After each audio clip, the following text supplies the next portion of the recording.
tanpa dibekali ilmu kesehatan. HN, warga Kelurahan Lawang Kidul, Kecamatan Ilir Timur 3, Palembang, diringkus Unit 1 Subdit Indaksi Ditreskrimsus Polda Sumsel setelah 2 tahun menjalani bisnis penjualan alat ortodontik kesehatan gigi secara online tanpa mengantongi surat izin dari Kemenkes.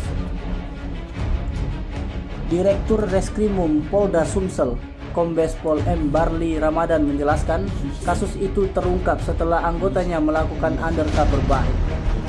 HN menjual alat kesehatan gigi, pemutih gigi, bahan tampal gigi, dan bahan pembuat gigi palsu tanpa izin edar dengan menjualnya di marketplace online seperti Tokopedia dan Shopee dengan nama toko Arapus Behel.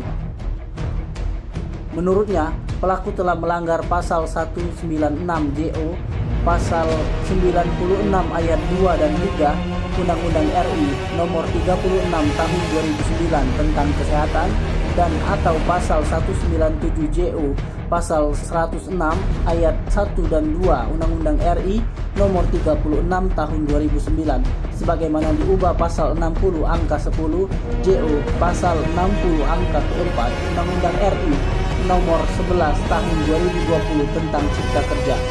Tersangka terancam hukuman paling lama 15 tahun penjara dan denda 1,5 miliar rupiah.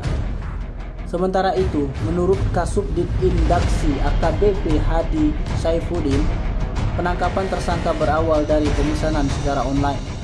Sebanyak 459 alat suntik dan pemutih gigi serta 49 lebih alat tampal gigi diamankan. Pelaku sudah 3 tahun beroperasi dan untuk konsumennya ada dari apotek, pribadi, dan dari Sumsel dan luar Provinsi Sumsel. Tim Liputan Sumsel Auto TV melaporkan.